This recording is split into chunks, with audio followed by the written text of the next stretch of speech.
O podcast que você ouve agora é uma produção da Central 3.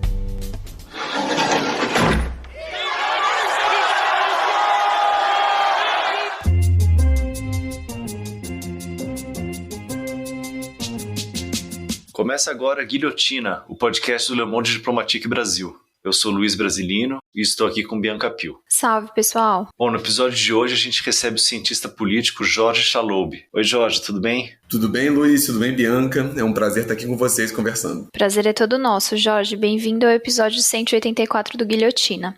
Professor do Departamento de Ciência Política da Universidade Federal do Rio de Janeiro e do Programa de Pós-Graduação em Ciências Sociais da Universidade Federal de Juiz de Fora, Jorge é doutor em Ciência Política pela Universidade Estadual do Rio de Janeiro, com doutorado sanduíche na Escola de Altos Estudos em Ciências Sociais da França. Ele é co-organizador dos livros Democracy in Brazil Collapsed and Regression e A Nova República em Crise, ambos de 2020. Suas áreas de pesquisa são pensamento político social brasileiro, teoria política, estudos sobre direitas, política brasileira, relações entre política, economia e direito, e é sobre todos esses temas e assuntos que nós vamos conversar com ele hoje. Jorge, eu queria começar te perguntando, você observa que se desenvolve no Brasil, aí, desde que a Constituição de 88 foi aprovada, um processo que você chama de banalização do golpe. Será que você podia explicar o que é isso e como que essa noção aí de banalidade do golpe foi apropriada e é útil para esse movimento de ascensão da extrema-direita e do bolsonarismo de hoje em dia? Eu tendo a observar esse processo, eu diria, com mais força, após, eu diria, os governos petistas, em boa medida, né? Eu acho que no pós-88, desde o início que a Constituição foi promulgada, você teve uma série de críticas em relação à Constituição e algumas delas críticas bem radicais, né? Isso quer dizer, algumas das figuras que hoje em dia aparecem, por vezes apoiando até o governo Bolsonaro, ou por vezes normalizando interpretações de que o exército seria um poder moderador, vou falar no nome aqui, Ives Gandra Martins, por exemplo, né? Desde um primeiro momento da Constituição, eles apontaram que a Constituição tornaria o país ingovernável, que a Constituição seria infactível para a realidade brasileira, mas, apesar disso, eu acho que da primeira eleição, digamos, democrática após 88, até a eleição de 2002, eu diria que teve um grande pacto de aceitação da Constituição, mesmo que ele fosse atravessado por um processo de profundas reformas neoliberais que foram feitas nos governos do PSDB, né, nos dois governos Fernando Henrique. Agora,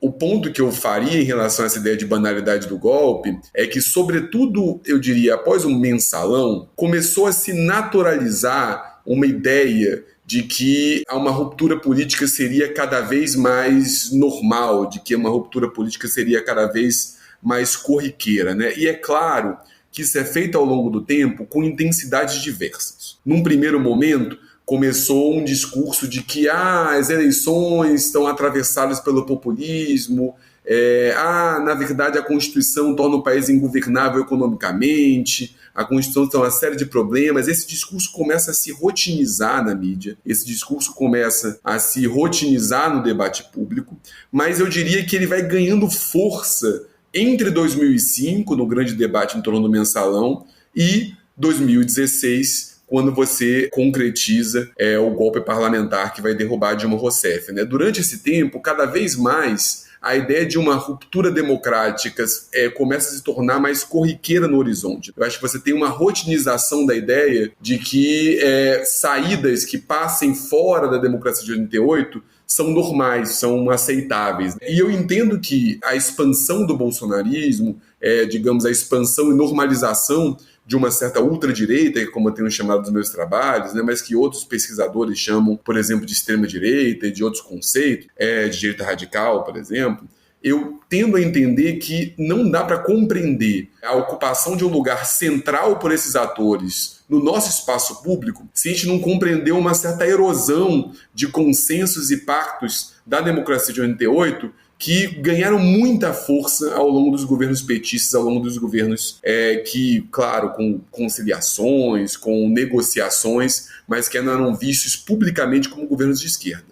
E aí, Jorge, chegando no bolsonarismo, eu queria entender como é que isso daí, esse caldo aí que foi se formando, é funcional, né, para o governo atual. Um dos fatores que organiza, digamos, a coalizão bolsonarista é justamente uma crítica muito radical em relação a todo o nosso processo de redemocratização e a Constituição de 88. Né? O bolsonarismo, a coalizão dele, ele une uma série de atores que atacam essas perspectivas, esses consensos da redemocratização de um modo muito direto. Criticam uma certa, digamos, influência do Estado na gestão da economia, por exemplo, na Constituição de 88, criticam o modo pelo qual a transição foi feita, mesmo que tenha sido uma transição que teve movimentos sociais, claro, mas que também foi em parte negociada por cima, né? E que, por exemplo, não puniu os comandantes militares, mesmo aqueles que foram envolvidos com tortura, por exemplo. Então você tem, né, num ataque à Constituição de 88, um elemento muito central de organização do campo bolsonarista, que por vezes aparece com uma visão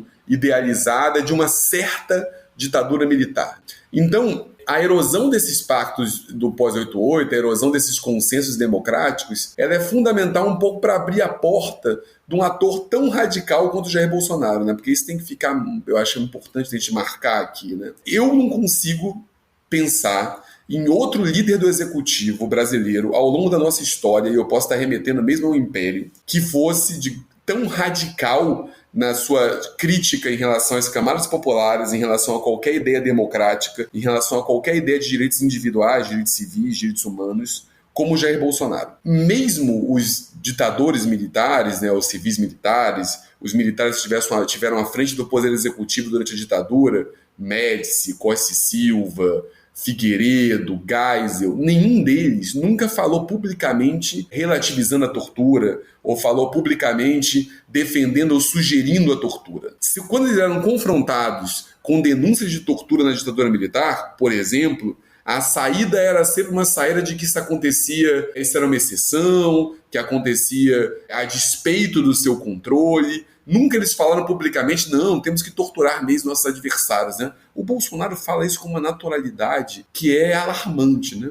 Ele fala da tortura como se fosse algo corriqueiro. Ele relativiza os direitos humanos e ataca, digamos, ideais democráticos básicos de um modo que é alarmante e que é muito preocupante pelo fato de que a extrema-direita vence de muitas maneiras, né? Ela pode vencer eleitoralmente, como ela venceu na disputa da presidência de 2018. Mas ela também vence quando ela começa a normalizar certas posturas públicas, quando ela começa a normalizar certo padrão de violência, por exemplo, quando ela começa a obrigar que, para ser competitivas, por exemplo, candidaturas à esquerda começam a assumir pautas da extrema-direita e pautas da direita, mesmo aquelas que por vezes a gente não percebe, né? Sem criticar diretamente esse ponto, e eleição é um momento muito difícil de você analisar isso, mas quando o Fernando Haddad, em 2018, aparece com a família dele e sugere que um conceito de família, que é um conceito completamente, entre aspas, tradicional de família, isso não deixa de ser uma vitória, digamos, de ideais de uma direita e de uma extrema-direita, né? A demanda de que, candidatos têm que se vender, né, como figuras completamente tradicionais do ponto de vista da sua organização familiar, da sua vida privada, né? Então, esse padrão de naturalização pública da violência, de naturalização pública de discursos contra minorias, isso é uma vitória política, pode ser não ser necessariamente uma vitória só eleitoral, uma vitória política da ultradireita e uma vitória contrária a uma série de preceitos que estão presentes na Constituição de 88, que foram consensos da nossa redemocratização e que não estavam relativizados, por exemplo, durante os governos Fernando Henrique Cardoso. Não é isso? Jorge, queria te perguntar agora um pouco sobre essa ascensão da extrema-direita. Nos últimos anos, a direita tradicional, que a gente diria hoje em dia moderada, foi perdendo espaço para a extrema-direita, especialmente no plano eleitoral, mas não só. Que é um processo que também é bom ressaltar que está acontecendo em outros países também, não é só aqui no Brasil. Como é que você analisa esse processo e quais que são os seus principais fatores geradores aí? Como você colocou muito bem, Luiz, esse é um processo que não se restringe ao Brasil. O Brasil está inserido no movimento global. Isso é fundamental da gente marcar aqui para o ouvinte. Mas também é fundamental perceber que o fato de ser um movimento global não exclui particularidades em relação a movimentos nacionais. O Brasil, então, tem particularidades no tipo de ascensão da extrema-direita que aqui colocou e no modo como essa extrema-direita se relaciona, por exemplo, com a nossa nova república, se relaciona, por exemplo, com a nossa história, e por aí vai. Eu diria que nesse protagonismo que 2018 marcou uma certa ocupação do centro do palco político pela extrema-direita, pela ultradireita e não pela direita, digamos, tradicional do pós-88, tem dois movimentos colocados, né? Um movimento eu já sugeri aqui um pouco anteriormente, que é como a crítica a essa ordem política de 88 abre espaço para que atores que sejam radicalmente contrários às suas bases ocupem esse centro político. Então, digamos, tem uma dimensão que eu chamaria de oportunista da ultradireita, da extrema-direita, em relação à crise democrática brasileira. Esse é um primeiro ponto.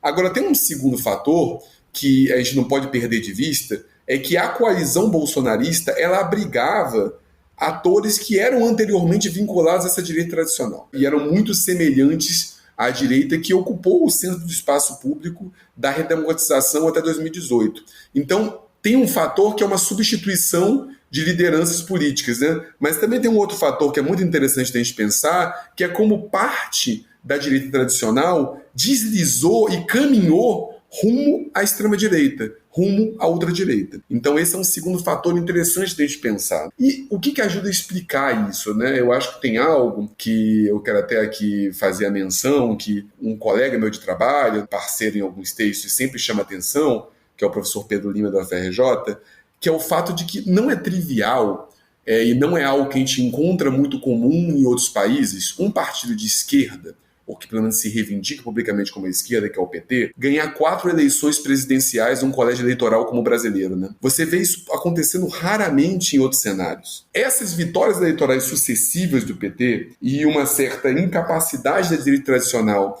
de conseguir achar uma pauta, achar um caminho que a levasse à vitória na eleição presidencial, isso desgastou muito a adesão de parte dos atores da direita tradicional em relação à adesão à Ordem de 88. Por exemplo, quando o Aécio, depois de perder a eleição, uma eleição muito apertada para Dilma em 2014, questiona a eleição, questiona as urnas, questiona a legitimidade do governo eleito, ele está caminhando da direita tradicional para pautas e para uma postura da extrema-direita e da ultradireita, já que uma das distinções entre direita tradicional e extrema-direita, ou direita tradicional e ultradireita, como eu tenho usado mais frequentemente, é justamente o tipo de adesão em relação à ordem democrática. A ultradireita, quase que por definição, ela não adere à ordem democrática, ou ela pensa, que é o caso do Bolsonaro, que eu acho que fica muito claro para os observadores, que a ordem democrática serve ou deve ser usada para destruir a própria ordem democrática. O Bolsonaro, muitas vezes, ele vê na disputa eleitoral e no governo, né, um instrumento de destruição da própria democracia. Isso é uma postura de extrema-direita, isso é uma postura de ultradireita, né? Quando o PSDB, que era um partido que ajudou a construir e consolidar, inicialmente numa perspectiva de centro e até sendo uma centro-esquerda do PMDB, mas que depois, na disputa com o PT, caminha progressivamente para o campo mais à direita, quando o PSDB, por meio do Aécio, flerta com o questionamento da legitimidade democrática, é uma direita que está caminhando rumo a outra direita. Quando Michel Temer, por exemplo, que era uma figura central do PMDB, começa a colocar uma série de militares, alguns como o Etchegoyen, não é isso? Identificados com a ditadura militar, no centro do poder executivo e retira algumas limitações, como a presença de um civil do Ministério da Defesa, mas algumas limitações que os militares atuem como poder moderador, como fiadores da ordem nacional, é a direita tradicional que está flertando e está começando a assumir perspectivas da ultradireita, né, e da extrema-direita. Então, acho que compreender essa ascensão passa por compreender o surgimento de atores que estavam, digamos, escanteados, que eram subalternos e com menos presença no debate público, para o centro do palco, atores muito radicais, figuras que estão próximos ao bolsonarismo, intelectuais como Olavo de Carvalho e outros, não é isso? Reacionários, figuras que defendem, digamos, uma lógica teocrática na política brasileira, mas é também compreender como alguns dos atores da direita tradicional passaram a flertar com pontos públicos e passaram a flertar com uma agenda que tinha muitos elementos em comum com extremas direitas ao longo do mundo e com ultradireitas ao longo do mundo. E Jorge, o plano cultural tem sido muito importante na ascensão da ultradireita, né? Sobretudo na difusão das ideias conservadoras. E no caso brasileiro tem como expoente a figura do Olavo de Carvalho. Como é que esse aspecto tem atuado para manter os eleitores engajados nas pautas conservadoras editoras e também defendendo uma agenda neoliberal? Eu acho que parte das razões do sucesso público dessa ultradireita, dessa extrema-direita, passa pela capacidade de construir um certo circuito cultural, né, que tem nas redes sociais um elemento muito central, mas que eu penso que não se restringe a redes sociais. Por exemplo, a capacidade de articular publicações em editoras, a ocupação de espaço, que sobretudo quando o Carlos Andreasa era editor da Record, foi feito na editora Record, foi central para isso. A construção de editoras como a Vide, a Realizações, é central para isso. A ocupação de espaço em grandes jornais brasileiros por figuras muito radicalizadas à direita é central para isso. E claro, como eu mencionei, a criação das redes sociais, um tipo de utilização do YouTube, digamos, colonização e movimentação de uma rede de comunicação, agora que eles têm um canal de TV como a Jovem Pan, é central para isso, né? Então você cria uma rede de leitores, uma rede de ouvintes, uma rede de audiência de ideias à extrema-direita, que passa justamente por uma determinada narrativa em relação ao mundo cultural brasileiro, que é uma narrativa de que esse mundo cultural brasileiro era completamente governado, dominado, pautado pela esquerda. Essa narrativa, para começar, é uma narrativa dos atores, e eu acho que a gente tem que tomar muito cuidado, e por vezes mesmo especialistas que não são identificados a eles, assumem essa narrativa como central, e estendem isso às universidades, né? Só se lê autores de esquerda na universidade. Isso é, no mínimo, uma interpretação muito discutível, né? Isso quer dizer, o Heidegger, que aderiu, por exemplo, ao nazismo em parte da sua vida e tem uma proximidade muito grande do conservadorismo, é um ator de esquerda, e o Heidegger é um dos autores mais lidos na filosofia colocados. Nas ciências sociais, autores como Carl Schmitt. Eu acho que tem uma defesa estranha em relação a isso. E quando você olha para o mundo da cultura, para a presença na mídia brasileira, por exemplo, sempre tivemos, e não é um ponto, depois da ditadura militar, a esquerda tomou o centro da imprensa e do debate cultural. De maneira nenhuma. Figuras como Zé Guilherme Melchior, como Roberto Campos, como Paulo Francis, sempre tiveram um espaço gigantesco na mídia brasileira, no debate cultural brasileiro. Sempre tivemos figuras que defendiam e faziam circular ideias à direita do espectro político. Por vezes, eles não reivindicavam um conceito de direita para se organizar. Por vezes, eles se diziam conservadores. Por vezes eles diziam que eram liberais, mas na verdade defendiam o liberalismo, tinham diversos elementos conservadores, mas isso sempre esteve presente, né? Entretanto, parte do sucesso desses intelectuais de ultradireita, de extrema-direita, reacionários, conservadores muito radicalizados, libertários norte-americanos, quer dizer, figuras que defendem perspectivas extremas em relação ao neoliberalismo, passa pela ideia de se construírem como atores que estavam completamente externos ao sistema, seja político institucional, seja o sistema hegemônico em relação ao mundo da cultura, né? A construção dessa visão de mundo, dessa narrativa, foi muito bem sucedida. E construiu, digamos, expressões estéticas que ajudam a reivindicar isso, que ajudam a consolidar essa visão de mundo, que ajudam a reforçar essa perspectiva em relação à realidade, em relação ao cenário cultural, em relação ao cenário político brasileiro. Então, tem um movimento que passa não apenas pelo Olavo de Carvalho, mas por uma série de figuras próximas a ele, que é o movimento de reivindicar autores que são muitas vezes obscuros na maior parte do mundo, e apontar e tomar a ausência deles no debate público brasileiro, na universidade brasileira, como sintoma de uma ausência da direita. Olha, por vezes não é simplesmente sintoma da ausência da direita no Brasil, da particularidade do Brasil. É simplesmente o fato de que esses autores não eram centrais num debate sobre teoria política, no debate sobre cultura, no debate sobre... aí você pode colocar ao ponto, um debate sobre música, sobre cinema, sobre estética, sobre literatura, em diversas partes do mundo. Por vezes você toma autores, você dá uma centralidade a autores que mesmo nos seus países, por exemplo, não eram tão centrais assim no debate público. Mas a capacidade de construir essa ideia de outsider, né, essa ideia de alguém que está fora do sistema da cultura, que está fora do sistema da política, foi muito bem sucedido. E passa, claro que o Olavo de Carvalho é um protagonista desse movimento, pelo modo como ele conseguiu transitar entre a grande mídia e a internet, construir um canal bem sucedido no YouTube, propor um curso de filosofia que tinha muitos atores, né? Construir uma persona, né? Um personagem que caminhava entre o erudito e aquele que mobilizava a linguagem mais coloquial do dia a dia, né? Entre a menção ao Eric Wegener, ou a Léo Strauss, ou a René Guénon, autores que mobilizam uma linguagem erudita, e o palavrão, isso quer dizer, o Olavo de Carvalho foi muito bem sucedido em transitar entre esse mundo, mas não se restringe ao Olavo de Carvalho, né? Tem outros atores produzindo cursos, propondo isso, tem redes que circulam como Brasil Paralelo, tem canais que vão propor e se colocar como contraponto a toda a mídia esquerdista, como programas que colocam na Jovem Pan, e então se criou um sistema, de fato, um ecossistema desses discursos da direita que é diverso, que mobiliza linguagens políticas diversas, que tem, por vezes, referências teóricas diversas. A gente está lidando num mundo que é heterogêneo, que não é um mundo central, mas que, digamos, se organiza por alguns elementos que trazem a ele coesão.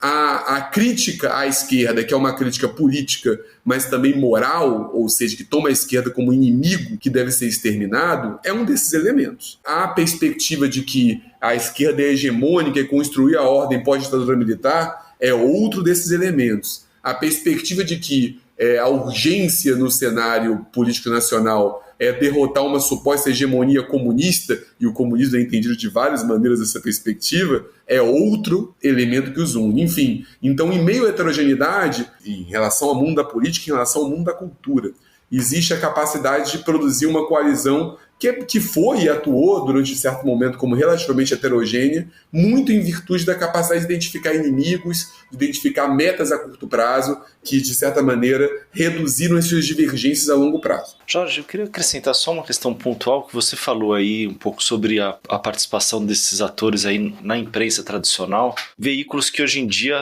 adotam uma postura, uma posição de bastante clara crítica, né, ao governo do Bolsonaro. Mas eu queria te perguntar se você falar um pouco sobre a importância que esses veículos tiveram um pouco para normalizar essas posições que agora assustam, talvez. Isso até é algo que uma das minhas agendas de pesquisa, né, quando eu estou colocando isso, é tentar compreender o grau de porosidade que a nossa grande mídia teve em relação a perspectivas extremamente radicalizadas à direita e que, entretanto, as retratou como completamente normalizadas. Eu acho que o exemplo da presença de um certo libertarianismo, por exemplo, em jornais como a Folha de São Paulo, é um caso interessante para pensar isso, né? Isso quer dizer, aí cabe talvez, pensando no nosso ouvinte, falar o que eu estou entendendo por libertarianismo, né? Isso quer dizer, você tem todo um campo, digamos, de uma interpretação radical do liberalismo econômico nos Estados Unidos, em que uma série de atores começa, digamos, a defender uma organização da sociedade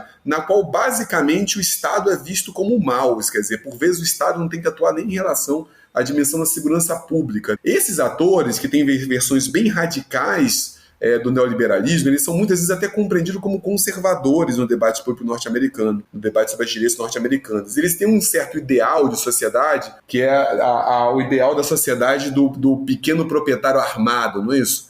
Que resolve tudo em relação à própria família. Isso flerta, não é isso? Com o ideal até de um indivíduo isolado, um ideal algo masculinista, mas que por vezes mobiliza uma linguagem, flerta com uma linguagem em relação ao campo da economia, né? A ideia de que o imposto é sempre o roubo, de que o Estado não pode decidir nada em relação ao indivíduo, enfim. Essa perspectiva ela tem uma presença nos Estados Unidos, mas ela nunca teve, isso é curioso, uma presença no Estado norte-americano, como ela teve, por exemplo, no governo Bolsonaro. Você tem figuras no governo Bolsonaro, como, por exemplo, Satsisha, que agora é central no Ministério da Economia, e como o próprio Paulo Guedes, que vem basicamente no Estado uma dimensão ilegítima em relação ao indivíduo. E isso, por vezes, tratarmos, digamos, os diversos atores que pensam o mundo da economia a partir da tradição do liberalismo econômico como iguais, pode nos fazer perder o grau de radicalidade desses atores, não é isso? Pedro Malan e Armínio Fraga não são Paulo Guedes, né? Pelo Malan e Armínio Fraga, você pode compreendê-los como neoliberais, no sentido que eles defendem uma organização do mundo a partir do direito privado, uma redução do Estado na gestão direta do mundo social, ou gestão direta de uma série de elementos. E, claro, a gente pode criticar esses atores, mas figuras como Paulo Guedes e o Satsicha, ao fim e ao cabo, têm por horizonte quase que o fim do Estado. Aí, enfim, como que essas figuras chegaram ao governo e se tornaram tão centrais no debate público? É claro, para isso você tem que olhar o papel de alguns think tanks, né, como o Instituto Milênio, como o próprio Instituto Liberal, mas para isso você também tem que olhar a presença que alguns desses atores tiveram de espaço na grande mídia, né? Isso quer dizer, quase se esquece que o Paulo Guedes foi colunista do jornal O Globo, um colunista semanal, não é isso? Escrevendo na página 7 do jornal O Globo, durante 10 anos quase, né? Enfim, pouco mais de 10 anos ou pouco menos de 10 anos, mas a data arredondada é isso. E, por exemplo, que a Folha de São Paulo abriu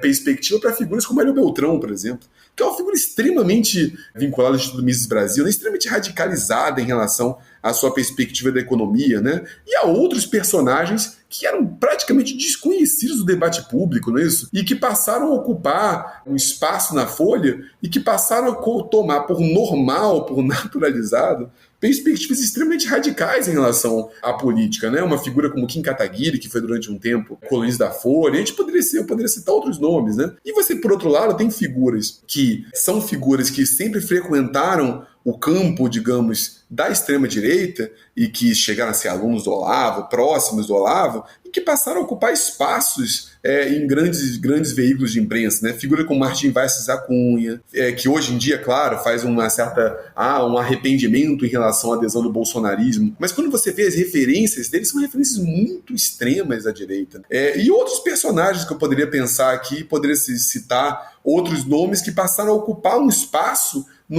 digamos, numa mídia com grande circulação. Isso quer dizer, os próprios usos da Jovem Pan, que eu já mencionei, o próprio lugar que a Gazeta do Povo, não é isso, passou a ocupar no debate público. Então, eu acho que tem que se pensar e tem que se refletir sobre o espaço que, digamos, a extrema-direita ocupou na grande imprensa brasileira, por exemplo. Isso é um tema interessante. Isso é um tema que nós temos que debater. Revista Veja, né? Claro, não. É que assim, é muito curioso, né?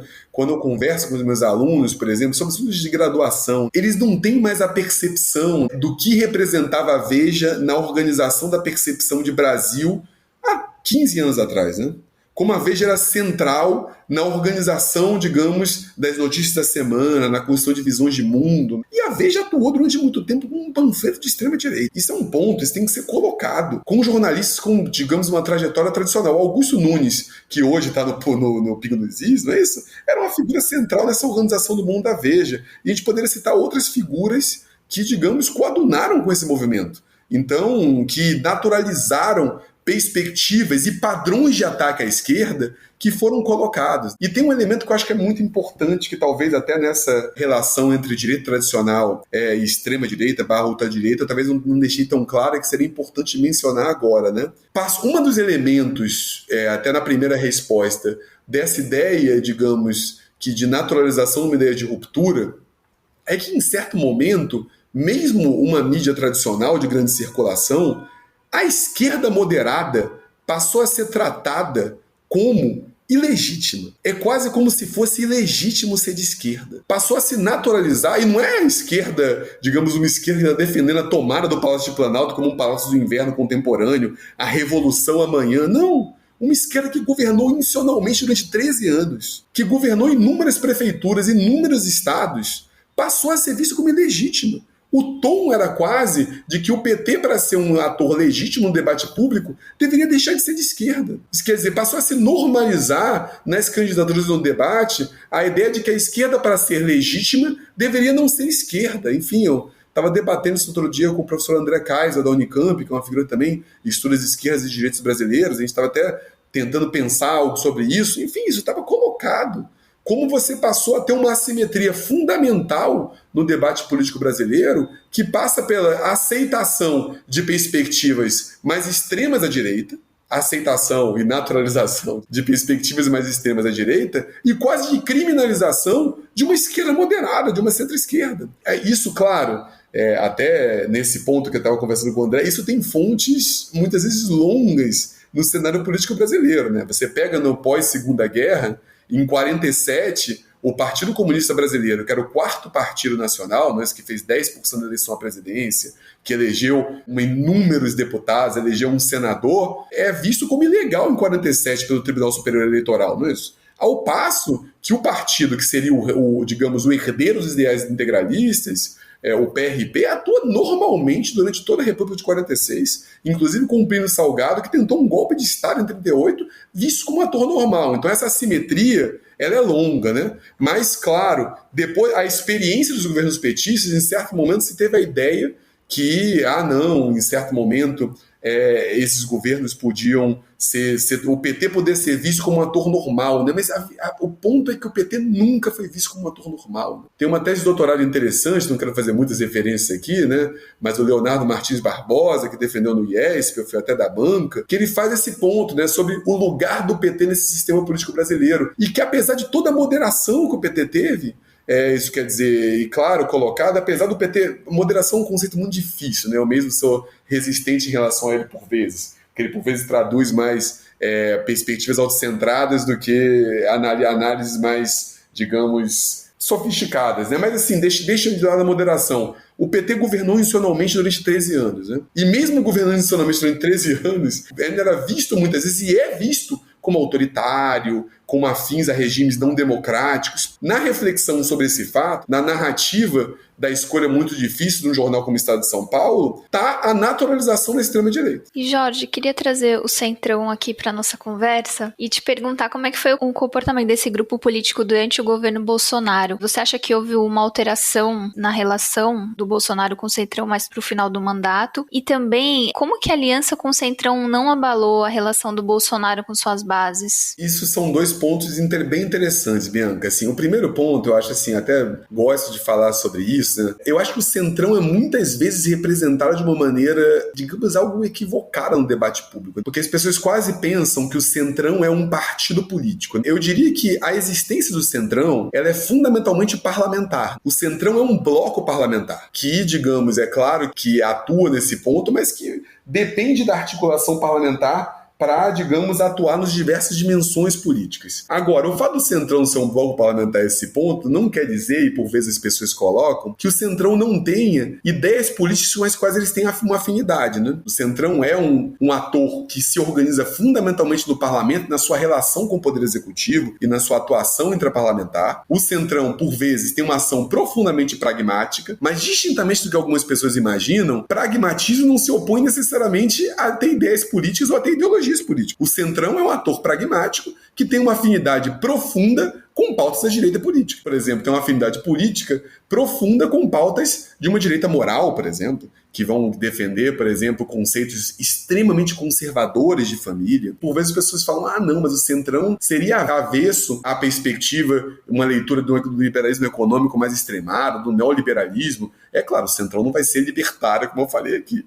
Mas o Centrão não vai ver muitas vezes esse problema, porque o Centrão não tem problema em enxugar o Estado em relação a esses elementos e reforçá-lo em outras de perspectivas, como ele traz. E o próprio Centrão, por meio das emendas parlamentares, por vezes defende, na sua perspectiva, uma certa, digamos, quase que privatização por meio de emendas de recursos públicos. A lógica da emenda, ela não é uma lógica necessariamente, ela é contra certo neoliberalismo que vai ser pautada pela ideia de eficiência, mas ela é afim de certa perspectiva neoliberal que defende uma certa gestão privada dos recursos públicos, porque as emendas, por vezes, são lidadas por liderança Centrão quase como gestões com recursos privados que eles podem lidar, digamos, livremente ou podem lidar com tranquilidade sobre eles. E aí, somado a isso, em relação à relação Bolsonaro-Centrão, o Bolsonaro sempre adotou uma retórica antissistema, né? Uma retórica de que ele vinha para destruir o que estava aí, ele vinha para romper com o que estava aí, ele vinha para não colaborar com o sistema. E claro, se você pensa o Centrão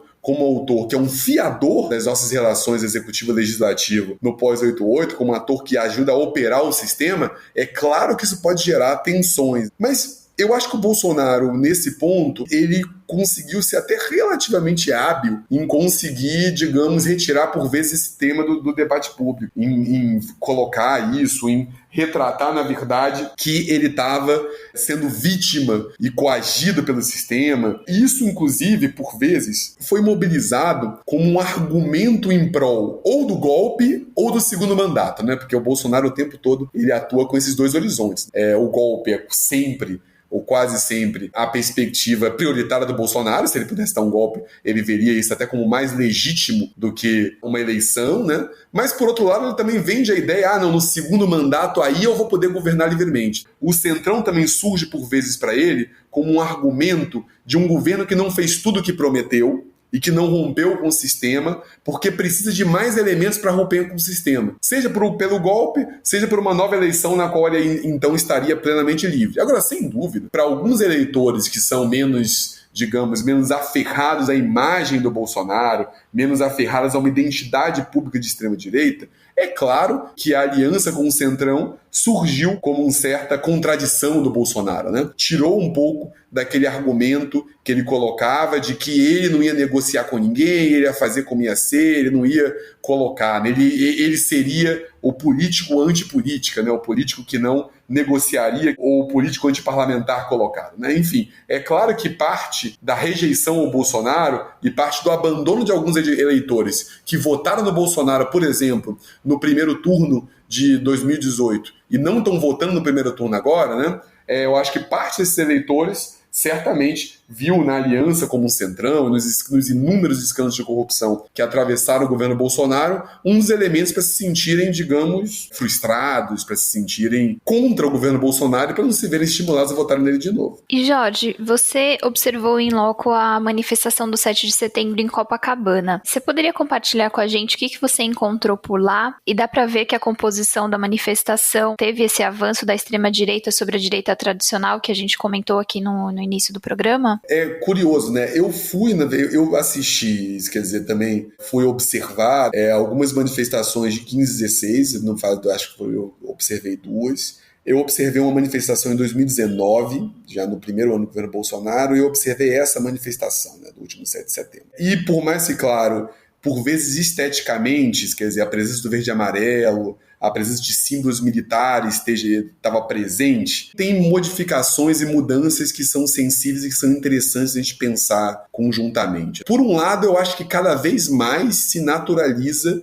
essa ideia de que um golpe militar, uma ruptura radical com o STF, com o Congresso, com todo o sistema político, é tomado como algo não apenas natural, mas quase que necessário, né? Isso já estava presente em 2019, muito mais do que 2015 e 2016, mas me parece ainda mais presente. Sobretudo, tomando o judiciário e o STF como inimigos, né? O que é uma modificação em relação a isso, né? Em 2015 e 2016, parte da manifestação tinha, né, nas lideranças do Lava Jato, sobretudo no Sérgio Moro, o seu grande herói, a sua grande liderança política. É a representação do Sérgio Moro como herói justiceiro. Em 2019, você já tem uma redução disso. Agora o judiciário é quase um inimigo preferencial, né?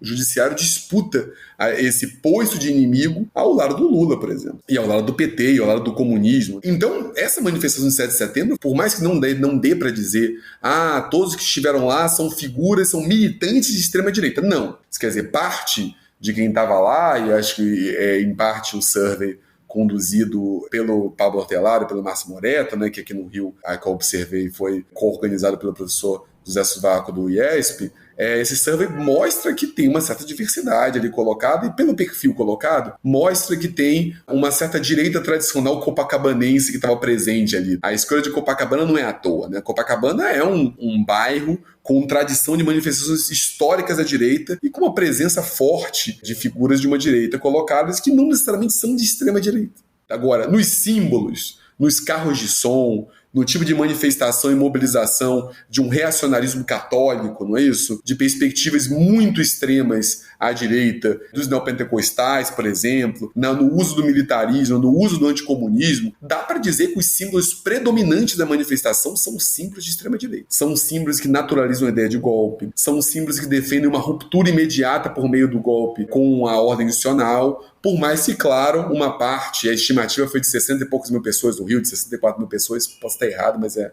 essa ordem de grandeza. Por mais que certamente uma parte das pessoas lá não concordem com isso, digamos, a desconfiança na legitimidade do atual sistema político é muito marcada, é muito presente e é um dos fatores que organiza a manifestação. Jorge, também expressão dessa radicalização é a violência política crescente que a gente está vendo aqui nessas eleições, né? Teve o caso foi do Marcelo Arruda, né, em Foz do Iguaçu, que foi assassinado, mas semana passada teve a vereadora no Rio Grande do Sul, teve o carro atingido por um bolsonarista, porque a vereadora do PT, né, que chama Cléris Maria Cavaleiro Relevante, teve o carro atingido porque estava com adesivos e tal da campanha e do Lula. Como é que você enxerga isso? Agora, esses elementos assim, né, soltos, que depois o próprio Bolsonaro vai meio que condena. Como é que você enxerga isso? Eu estou na parte dos pesquisadores da ultradireita, extrema-direita, não é isso? Que não crê que nós vivemos um regime fascista no Brasil de maneira nenhuma, senão esse podcast aqui, por exemplo, não poderia ser gravado. Não identifica a existência de um partido fascista que organize, por exemplo, e que se aproxime do Estado, mas que vê na linguagem política do Bolsonaro, o Bolsonaro, e de várias figuras muito próximas a ele, uma linguagem política que tem diversos elementos do fascismo. Um desses elementos do fascismo é a ideia da violência como um elemento intrínseco da política cotidiana. Isso quer dizer, a linguagem política do Bolsonaro mobiliza a violência como rotineira e estimula a violência. A violência contra um outro que sempre pode estar próximo, né? Ele não é apenas um adversário político, nem ele é alguém com o qual você diverge mesmo que profundamente, não é isso? Ele é alguém que tem que ser exterminado. Na linguagem política do Bolsonaro, o outro é o inimigo que tem que ser exterminado. Na linguagem política da guerra, que é algo que está muito presente na linguagem política do fascismo. Num país tão violento quanto o Brasil, e aí você pode me querer, mas qual é o elemento de violência? Número de mortes violentas, não é isso? Você tem inúmeros estudiosos de segurança pública que mapeiam isso e apontam isso muito bem.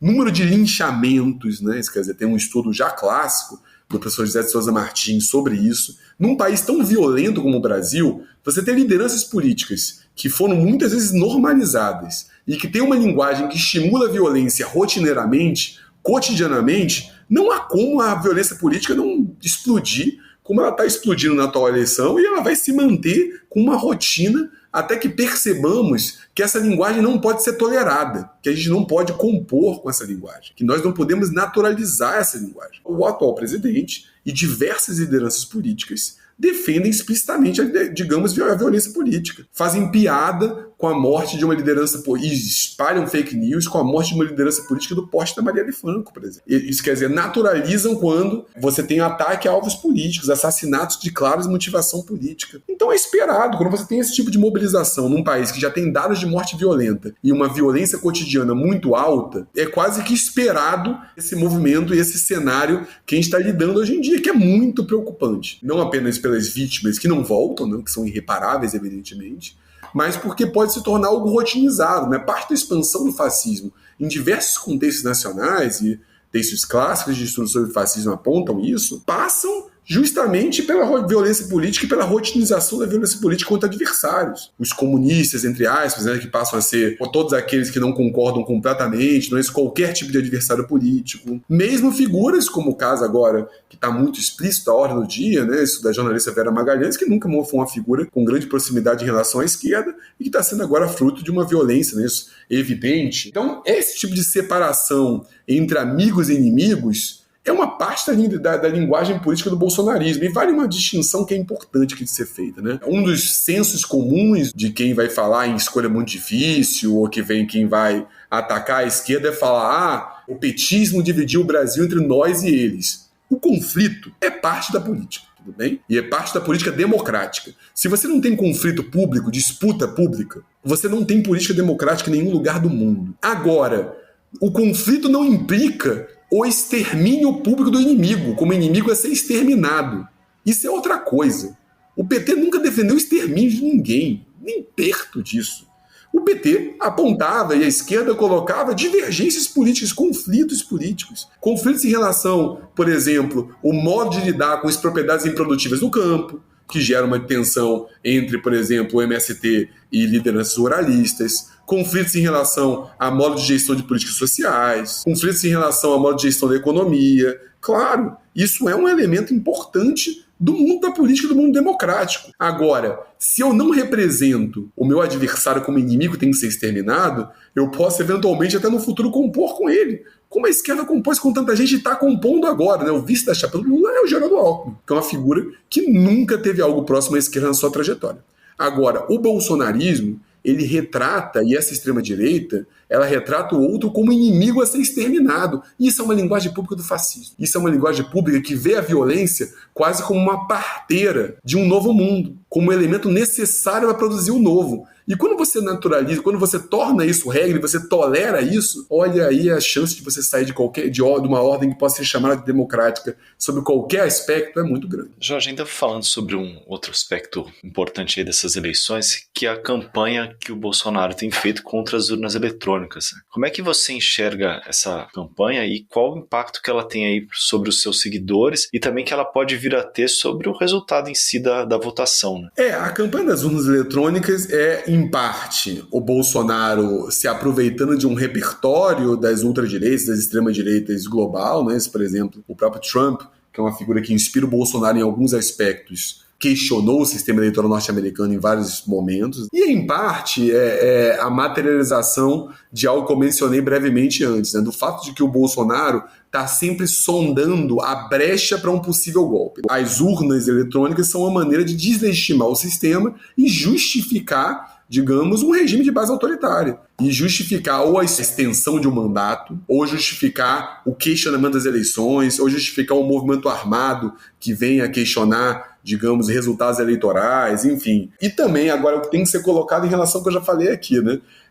A primeira manifestação de questionamento da legitimidade das urnas por candidato derrotado veio da direita tradicional, né? Veio do Aécio Neves. Essa porta foi aberta ali e foi naturalizada como prática política corriqueira, né? Agora, o Bolsonaro tem por objetivo justamente abrir a porta para um possível golpe, para uma tentativa de extensão do governo autoritário, para uma possível saída que, digamos, da sua derrota nas eleições, em parte, porque a gente tem que colocar aqui todos os investimentos para a produção, digamos, jornalística recente, de pesquisadores, mostra que há fortes indícios de ele pode responder a processos criminais, não apenas ele, mas a sua família também está presente, né? Então isso parece ter um temor colocado ele em relação a esse elemento, mas o Bolsonaro parece apostar no questionamento das urnas como um elemento de abrir uma porta para um regime autoritário. Em relação aos militares, eu acho que tem um ponto interessante. O governo do Bolsonaro é em parte militar, mas não é só militar. Não me alinho àqueles que acham e que interpretam o Bolsonaro como um títere, não é isso? Uma marionete nas mãos do Exército. Assim, eu acho que o Exército é um elemento fundamental para compreender as Forças Armadas, para compreender a ascensão do Bolsonaro, mas há mais coisas na coalizão bolsonarista do que o Exército. Agora, no caso do Exército, o questionamento das urnas parece ser, em parte, uma possibilidade do Exército retomar um certo papel de, digamos, fiador do sistema político eleitoral, né? E isso é muito preocupante, porque toda a nossa constituição de uma política de massas que fazia as eleições valerem passa, em parte, pela criação da justiça eleitoral em 32 e pela digamos, pela ideia de que a justiça eleitoral, ao menos, digamos, tem que ser respeitada como ator político. As Forças Armadas fazem um movimento, ao conferir contagens de votos, né, de ser, na verdade, o garantidor do sistema, né? E, claro, e se colocar como grande fiador do sistema político. Isso é muito preocupante.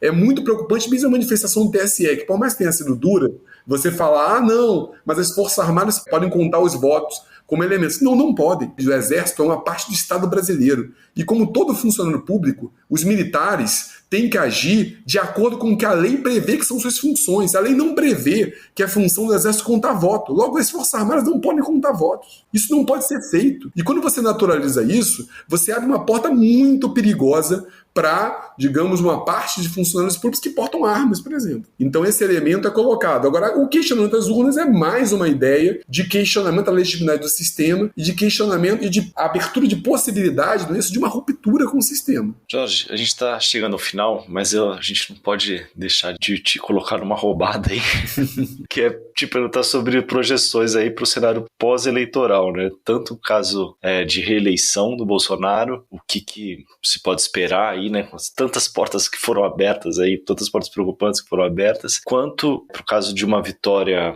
provavelmente que seria do Lula, né? O que isso coloca também de perspectiva de continuidade do bolsonarismo, mesmo sem o Bolsonaro? A não ser que tenha a maior virada eleitoral do que seria da história da política de massas do Brasil, ou um colapso dos institutos de pesquisa, o que me parece duas possibilidades muito pouco presentes, essa eleição caminha para uma vitória do Lula. Seria muito surpreendente. Agora, claro, eu deixo aqui colocado, eu sempre falo em todo lugar, que eu sou péssimo de previsões, tá? Eu errei todas as previsões dos últimos anos. Quase todo mundo errou também.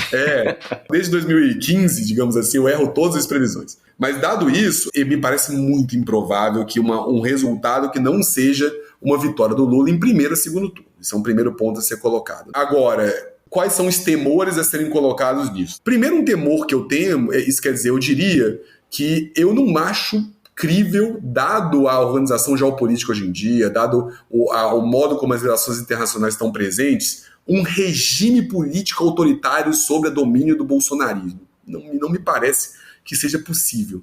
Isso quer dizer, eu não temo tanto para usar uma analogia histórica com todos os seus riscos aqui, eu não temo tanto um 64 bolsonarista, mas eu temo um 61 bolsonarista. Eu temo, isso quer dizer, 61 para falar pro ouvinte aqui, é quando o Jânio Quadros subitamente renuncia, com fortes indícios que ele renunciou, tentando um tipo de golpe de mão interno ao governo, então um autogolpe, né? E os ministros militares simplesmente não permitem que o João Goulart assuma a presidência, né, e propõe um parlamentarismo ad hoc, né, um parlamentarismo que não deixou de ser uma ruptura democrática. Por que eu estou dizendo isso? Eu temo que uma tentativa de golpe do Bolsonaro, que pode ser tanto uma tentativa de golpe que passe por algo próximo ao Capitólio, ou uma tentativa de golpe que passe por uma centralidade das polícias, como no cenário boliviano, o André Kaiser, que eu já mencionei aqui, escreveu um texto interessante refletindo sobre esses possíveis caminhos do golpe, né? Isso quer dizer que uma dessas possibilidades produzam uma saída de 88 ou uma tentativa de rearranjar de cima. Então, uma saída de um semipresidencialismo de ocasião, ou de um parlamentarismo de ocasião, ou de uma extensão de mandatos presidenciais, enfim. Eu temo muito isso, eu temo esse cenário. Que até isso quer dizer atos de violência no dia da eleição, ou na véspera da eleição, enfim, produzam não um regime autoritário bolsonarista, mas produzam um outro regime que é difícil de prever, mas que romperia com a nossa ordem democrática. Eu temo isso. E claro que eu temo as consequências de um possível movimento autoritário do bolsonarismo, de uma possível tentativa de golpe do bolsonarismo, as vidas humanas perdidas, a violência colocada, e por aí vai. Agora, pensando que, digamos, a eleição ocorra normalmente, quer dizer, ocorrer normalmente já não vai ocorrer, né? Essa eleição não é normal. Uma eleição em que você discute a possibilidade de golpe não é uma eleição normal. A própria normalização da ideia de golpe no horizonte já faz com que seja uma eleição excepcional em muitos aspectos. Isso é terrível, a gente tem que marcar isso. Mas, enfim, fechando esse parêntese, mesmo que o Lula ganhe e leve, o governo Lula vai ser um governo difícil. Um governo que vai ter que lidar com um espólio econômico do governo Bolsonaro, um governo que vai ter que negociar com forças políticas heterogêneas, e um governo que vai ter que lidar com, digamos, a ultradireita ou extrema-direita como ator político relevante no cenário brasileiro. Isso, para mim, eu não tenho dúvida. Que a gente vai ter uma ultradireita ou extrema-direita como um ator político com graus distintos de organização no cenário político brasileiro é um fato. E, tomando a definição que eu dei anteriormente desse grupo, a gente vai ter que lidar com uma parte organizada da população brasileira que é contrária à democracia. Isso não é trivial. Isso traz uma série de preocupações e vai ser um desafio para a democracia brasileira nos próximos anos. Então esse é o primeiro ponto. Eu não sei, porém, se essa extrema-direita vai se organizar como extrema-direita bolsonarista. Talvez a derrota política do Bolsonaro e talvez a própria modo como o Bolsonaro vai lidar com a eleição simplesmente abram a brecha para uma certa fragmentação da extrema-direita com o surgimento de novas lideranças. Isso tem acontecido em alguns cenários. O Trump é uma liderança da direita norte-americana, mas ele tem figuras que disputam com ele, né? Isso quer dizer, no caso francês, por exemplo, a Marine Le Pen teve o Zemmour, né, disputando a extrema-direita com ela na última eleição. Então a gente pode ter uma pulverização do campo da extrema-direita com o surgimento de novas lideranças. E o Bolsonaro se colocou numa posição que não é simples, né? Porque o Bolsonaro se colocou numa posição, pela retórica dele ao longo da campanha, e ao longo do governo, na verdade, fica quase a ideia de que ele perde parte da legitimidade dele como liderança dessa ultradireita, dessa extrema-direita, se ele não tentar o golpe. Porque ele precisa, não é isso? Dada essa masculinidade terrível que ele emula, não é isso? Esse heroísmo do que combate, luta as constituições, do capitão do povo, entre aspas, claro, né? Se colocou nessa questão. Então, ele pode se deslegitimar pela derrota eleitoral e se deslegitimar pela derrota, digamos, enquanto liderança golpista, né? Então, eu acho que teremos um governo Lula que terá que lidar como extrema-direita ativa, como ultradireita ativa, que vai fazer discursos públicos contra a democracia. Agora, eu não sei se essa extrema-direita ou ultradireita será bolsonarista. Assim como eu acho que não é e que não será, não dá para falar que os intelectuais da extrema-direita e da ultradireita serão todos olavistas. Não, o campo é muito mais heterogêneo e diverso. Perfeito, Jorge. Hoje recebemos o cientista político Jorge Chalub. Jorge, brigadíssimo aí pela participação. Foi um prazer, estou sempre à disposição, acompanho o podcast, que é excelente sempre, né? É um prazer conversar com você, Luiz, e com você, Bianca, aqui. Tomara que o ouvinte goste do que conversamos aqui hoje. Maravilha, foi muito bacana essa troca de ideias, Jorge. Bom, o Guilhotina é o podcast do Le Monde Diplomatique Brasil e para nos apoiar você pode fazer uma assinatura a partir de R$ 12,90 em nosso site, diplomatique.org.br/assine. E lembrando que além do impresso, a gente também tem um acervo online que tem publicações diárias de vários artigos. A gente está com uma coluna bem bacana que se chama Qual é o Plano?, que analisa os planos de governo dos principais candidatos em diferentes áreas. Então, acessa lá, diplomatique.org.br. É isso, valeu, gente. Até semana que vem. Até.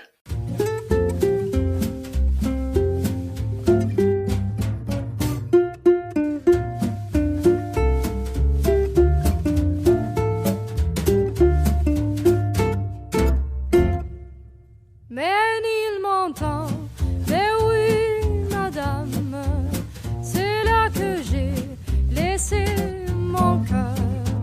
C'est là que je viens retrouver mon âme, toute ma flamme, tout mon bonheur. Quand je revois ma petite église où les mariages allaient aimants, quand je revois ma vieille maison grise où même la brise parle d'antan, elle me raconte comme autrefois de jolis contes. Au jour passé, je vous revois. Un rendez-vous, une musique, des yeux rêveurs. Tout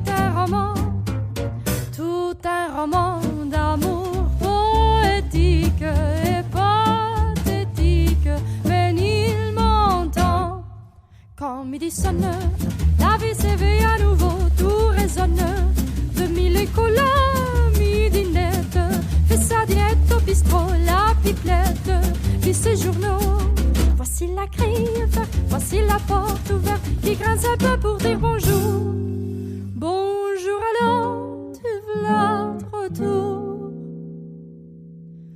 Mais il m'entend, mais oui, madame, c'est là que j'ai laissé mon cœur.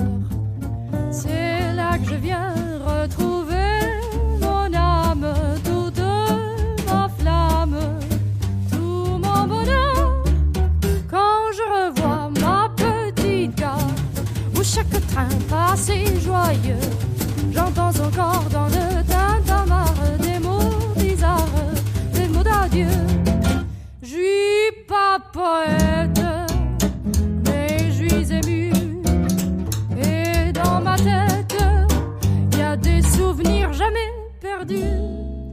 O Guilhotina é um podcast do Le Monde Diplomatique Brasil. O roteiro, a produção e a apresentação é de Bianca Pio e Luiz Brasilino. Edição de Domênica Mendes. Apoio técnico Central 3. Quel beau roman d'amour.